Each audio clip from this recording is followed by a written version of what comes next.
Bom, pessoal, continuando com a nossa função seno, tá? A função seno é uma função ímpar, pois ela é do formato seno de x, que é igual a menos seno menos x, tá? Então, o que determina a função seno, ela é sempre uma função ímpar, sempre vai ser uma função ímpar. Mas tem aqui o menos aqui, ó, menos seno de x, então esse menos aqui determina aquela função ímpar, tá? Já foi demonstrado em aulas anteriores que vem a ser uma função ímpar, uma função par. A função f de x é igual a menos f menos x, da mesma função, só que a função seno, tá? A representação dela é a seguinte, é desse formato aqui. O exemplo, como que vai ser na representação trigonométrica que a função ela é ímpar? Olha só, exemplo, seno de 30 é igual a meio, não é verdade? Tá, vamos botar aqui no círculo trigonométrico. Fazemos o círculo trigonométrico, colocamos o eixo de quem? Dos cossenos, tá? Cosseno é assim, eixo do seno aqui. Vamos botar aqui 30 graus.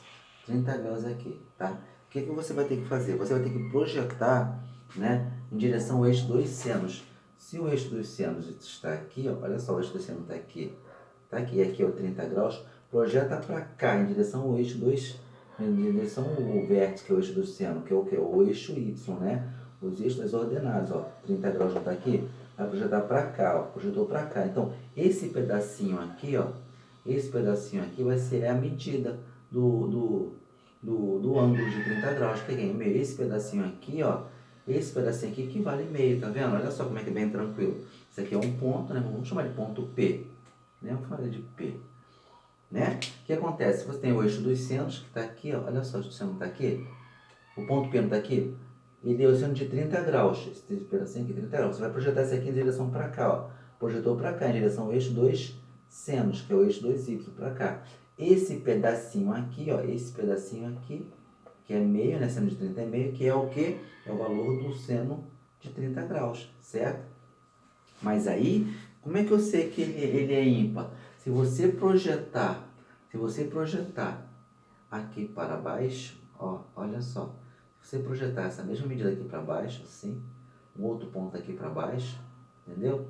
Ó, fazendo essa projeção para cá em direção no sentido horário, que vai ser o mesmo 30 graus, ó, vai dar aqui um ponto, exemplo, ponto R, né? Se você projetar ele para cá, olha só, projetou para cá, certo? Aí que você vai fazer, o teu ponto R, projetando o ponto R em direção ao eixo Y para cá, assim, olha só, para cá, ó, certo? Onde está o eixo dos senos? Não está aqui? Se você projetar ele para cá, ó, aqui. Então, esse pedacinho aqui em verde é o quê? É menos seno de 30 também. Que é o quê? Que é o meu menos meio. Esse pedacinho aqui, ó, menos seno de 30, que é o meu menos meio. Então, eu provo que a função seno é uma função ímpar. Por quê? Porque no primeiro quadrante ela é par, mais meio, e no quarto quadrante ela é o quê? Ela é negativa, menos meio, né? Nós sabemos que na função seno, o primeiro e o segundo quadrante são o quê? São positivos. O terceiro e quarto quadrante são o quê? São negativos. Então, logo, o seno de 30 graus é igual a menos seno de menos 30 graus, que é menos meio. Tá ok, gente? Tranquilo, né? Aí o que acontece? Na representação gráfica, nós sabemos que a função do seno na representação gráfica, nós já sabemos que a representação do seno é desse formato aqui, ó, y é igual a seno de x, né? Então, essa é a representação gráfica. O que eu vou fazer aqui, gente? Olha só, eu não tenho meu círculo trigonométrico, eu vou abrir ele, como se fosse assim, tá redondinho assim, né? Eu vou planificar. Planificar, já aprendemos o que é planificação. Planificação é o quê? É abrir, botar ele reto, como fosse espalhar uma massa, né? Tá aquela bolinha, eu vou pegar e vou abrir, como fosse espalhar uma massa de bolo, uma capa de caderno, abrir. Aí eu fiz esse gráfico aqui, ó, eixo dos y, eixo dos x, tá? Aí você sabe também que a variação do seno, ela é quem? É 1, aqui em cima é sempre um eixo trigonométrico, nós aprendemos sobre isso, 1, aqui embaixo é quem? É menos 1. E aqui é quem? É 0. E aqui é 0, né? No círculo trigonométrico, os valores do seno. O maior valor que o seno pode ter é 1. E o menor valor que o seno pode ter é menos 1. Lembra que já vimos sobre isso? Então, a gente vem aqui, coloca aqui, ó. 1 aqui no maior valor, aqui no menor valor, aqui no meio é 0. Certo, gente? Não tem o que pensar. Vou fazer um pontilhamento aqui, ó, no 1 até o final, até o infinito. E aqui no menos 1 também, até o infinito. Vou começar a minha projeção. Olha só, eu saio no círculo trigonométrico, né, no sentido anti-horário, não é assim, ó. Você vem do zero em direção a 90 graus, não é isso? E quanto que é em radiano 90 graus? Π sobre 2, mesma coisa, ó. De 0 até 90 graus, π sobre 2. Aqui você não está subindo? Aqui você também está subindo, ó, π sobre 2. Chegou aqui você vai começar a descer em direção a quem? A 180 graus, não é? Porque começou 0, 90 graus, π sobre 2. Em direção a 180 graus deu quanto? 180 graus é quanto? É π em radiano, não é isso? Então vem aqui, você começa a descer, ó, em direção a 0. Aqui o valor aqui não é 0? Ó, 0, ó, 0, 0. Π radiano, que é 180 graus. Beleza? Continua descendo em direção a quem? A 270 graus, né? Que o valor máximo é quem? Menos 1, né? Ó, menos 1. Você continua descendo. E quanto que é 270 graus em radiano? 3π sobre 2, que é 270 graus em radiano. Porque 3 vezes o π, que aqui equivale a 180 graus, dá quanto? 540. Dividido por 2, 270 graus. Então, aqui, quando for menos 1, o valor mínimo do seno, que é menos 1, a 270 graus, que vale 3π radiano. Depois você começa a quem? Começa a subir em direção a quem? A 360, né? Você vai fechar o círculo trigonométrico, que vai ser quanto? Vai ser 2π. Então, ó, você começa a subir, olha só, 2π, ó, 360 graus, tá vendo? Essa aqui é como se fosse uma circunferência planificada, uma circunferência aberta, tá, pessoal? Aí, nós vamos falar sobre outra coisa também, ó. Essa função y igual a seno de x recebe o nome de quê? De senoide, não é? Não parece uma senoide, ó. E aqui, se você continuasse dando valores, atribuindo valores, você vê que você dá uma volta, 2 voltas, 3 voltas. Lembra que nós fizemos um exercício desse? Calcular o número de voltas, a gente calculava o número de voltas, aquele restinho que sobrasse era o valor máximo, lembra? Nós tivemos uma aula sobre isso. A gente pegava o número de voltas, dividia por 360 e o resto que sobrava é o valor máximo que tinha, que sobrou. Lembra? Nós fizemos nas aulas no início de novembro, nós comentamos sobre isso. Então aqui é a mesma coisa, você continua. Se você fosse atribuindo valores, você ia continuar dando volta no círculo trigonométrico e a senoide ia fazer a mesma coisa. Ela ia sempre continuar assim, em direção ao infinito, não quer parar. E na parte negativa a mesma coisa, sempre em direção ao infinito. Mas sempre obedecendo o 1 e o menos 1. Porque você não vai sair daqui, ó. Sai do 0, chegou no 1, vai chegar no 0, menos 1, 0. Ou dá outra volta. 1, 0, menos 1, 0. Outra volta. 1, 0, menos 1, 0. E você ia ficar assim, N voltas aí, igual um peão.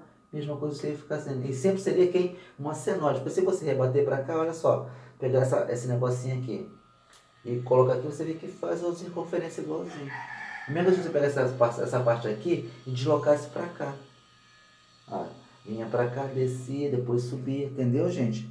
É bem tranquilo, tá? Não tem muito mistério. Aí vamos lá. Aqui eu fiz o círculo trigonométrico de novo para quê? Para mostrar para vocês o seguinte: quando que ele é crescente, quando ele vai ser decrescente. Vamos observar no primeiro quadrante, ele não está subindo, ó, do 0 em direção a 90, está subindo. Então ele aqui é crescente, ó, do 0 a 90 está subindo, ó, crescente, ó, aqui. 0 a 90 está subindo, crescente. Do 90 a 180 não está caindo, ó, decrescendo, porque é sempre no sentido quem? Anti-horário, né? Ó, do 90 a 180 está decaindo, ó, está decaindo, ó, 180 aqui, está decrescendo. Então, no segundo quadrante ele é decrescente. E no terceiro, continua caindo. Do segundo para o terceiro, continua caindo, né? Até chegar aqui o terceiro. Então, no segundo e terceiro quadrante é quem? Decrescente. Aí daqui do terceiro para o quarto ele começa a subir. Ó, aqui no terceiro para o quarto ele começa a subir. Terceiro para o quarto começa a subir. Então, o quarto quadrante ele é crescente. Então, primeiro e quarto quadrante, crescente. Segundo e terceiro, decrescente. Era isso que eu queria mostrar para vocês também. Tá bom? Outra coisa, o domínio. O que vai ser o domínio do seno? O domínio são todos os reais. Que pode ser positivo ou negativo. Positivo é 1 e negativo é menos 1. Beleza? A imagem é quem? É o intervalo entre menos 1 e 1. A imagem é sempre o valor de quem? Do eixo y, tá? A imagem é sempre o valor do eixo y, que é a função seno, ó. É o valor do y, nunca maior que 1 ou menor que menos 1, porque o maior é 1, menor é menos 1, beleza? O período vai ser sempre quem? 2π, né? Porque você vai do 0 até 2π, ó. Você sai do 0, uma volta completa, chegou aqui 2π, aqui 2π, aqui 2 vezes 180, 360 graus. Por isso que o período é sempre 2π. Fui do 0 a 2π, uma volta. Beleza, né? Tranquilo, certo? Opa, fecha aqui o parênteses bonitinho.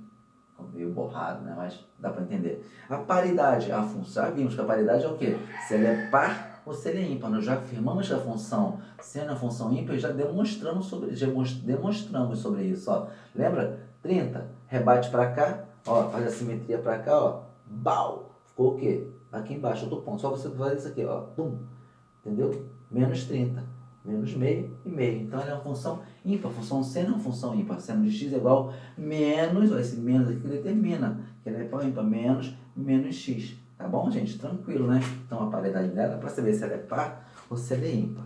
Aí, então, nós já encerramos a nossa função seno. Chegamos na nossa função cosseno. Função cosseno não tem muito mistério, que é muito parecido com função seno. A única diferença é que o quê? O círculo trigonométrico, ele agora é quem?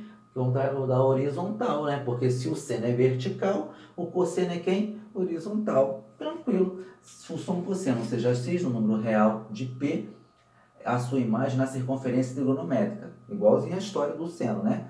Denominamos de função cosseno, agora a função cosseno, né? A função de reais em reais, o primeiro reais é quem? Domínio, e o segundo reais é quem? Contradomínio, parecidíssimo com seno, que associa cada número real de x, o número real de quem? OP', lembra do OP'? Tínhamos o OP' lá também no seno, igual quem? Ao cosseno de x, ou seja, função de x igual ao cosseno de x. Gente, tranquilo, né? A única diferença é o eixo trabalhado, onde no seno trabalhamos com o eixo vertical e no cosseno no eixo quem? Horizontal. Aqui tem nosso círculo trigonométrico, temos um ponto P, né?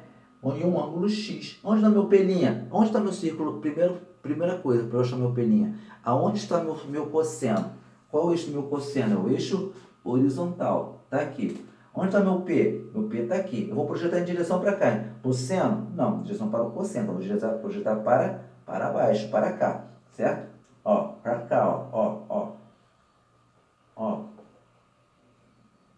Certo? Projetei para cá. Está aqui o quê? Meu pelinho. Então, o valor do meu x, do meu ângulo, é quem? Esse pedacinho aqui, ó.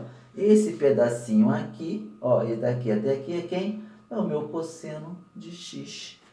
Viu como é que é tranquilinho? Não tem mistério? Igualzinho do seno.